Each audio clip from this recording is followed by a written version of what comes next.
Hi friends, நான் எல்செல்வி ஜாசியல் ஃபிக்ஸ்லேருந்து இன்றைக்கி என்ன பார்க்கலாம் அப்படின்னா, ஒரு ஆஃபர் போட்டிருக்கேன் வரலட்சுமி நோம்புக்காக. தயவு செஞ்சு கொஞ்சம் ஆர்டர் போடுறதா இருந்தால் கொஞ்சம் சீக்கிரமாகவே ஆர்டர் ப்ளேஸ் பண்ணியிருக்கேன். ஏன்னா இதை நான் வந்து உங்களோட ஆர்டர் பொறுத்து தான் நான் ப்ரிப்பேர் பண்ணுவேன். எல்லாமே ஃப்ரெஷ்ஷாக ப்ரிப்பேர் பண்ணி உங்களுக்கு கரெக்டான அந்த டேட்டில் கொடுத்துருவேன். ஸோ இதுதான் நம்ம பஞ்சகாவிய விளக்கு, பஞ்சகாவிய கப்பை பற்றி சொல்லியிருந்தோம். சரி, உங்கள்கிட்ட நல்லா காமிக்கலாம். இந்த பஞ்சகாவியங்கிறது என்னென்னா, மாட்டோட சாணம், தயிர், பால், நெய், கோமியம், இந்த 5 கலந்தது தான் செஞ்சது இது. ஸோ இது வந்து பொறுத்தப்ப நெய் ஊற்றி நம்ம தீபம் ஏற்றுறப்ப ஒரு ஹோமம் நடத்துறதுக்கான பலன் இதில் கிடைக்குது. ஸோ இது வந்து எப்படின்னா, சுமதின்னு சொல்கிறவங்க என் கூட செபை மாதரில் பார்ட்டிசிபேட் பண்ணாங்க. அவங்க வந்து ஒரு அவினாஷியில் ஒரு பெரிய லெவலில் பண்ணிட்டு இருக்காங்க. அவங்க நிறைய நாட்டு மாடு வச்சுருக்காங்க. அதோட நாட்டு மாட்டு நெய் சேல் பண்ணுறாங்க.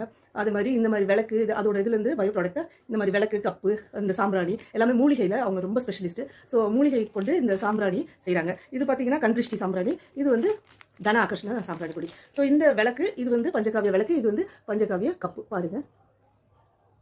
ஸோ இதில் நம்ம நெய் ஊற்றி தீபம் ஏற்றணும்னா அந்த கங்கில் நம்ம இந்த கண்திருஷ்டி சாம்பிராணி போடுறப்ப டப்புன்னு வெடிக்கும். ஏன்னா அதில் வெடி கிடக்கு. அப்புறம் சில மூலிகை இருக்குது. அந்த மூலிகை வாசம் வந்து அப்படியே அவ்வளோ நல்லா இருக்குங்க. நான் இது 2 மாதம் யூஸ் பண்ணிட்டு தான் உங்களுக்கு சொல்கிறேன். ஏன்னா எனக்கு அவ்வளோ ஒரு நல்லது நடந்துச்சு. எனக்கு ஒரு மனசு ரொம்ப ஸ்ட்ரெஸ் அதெல்லாம் குறைஞ்சி அப்படியே ஒரு என்ன சொல்கிறது, அவ்வளோ ஒரு பாசிட்டிவ் எனர்ஜி தான். ஸோ நீங்களும் இதை வாங்கி பயன்படணும்னு ஆசைப்படுறேன். தேங்க்யூ.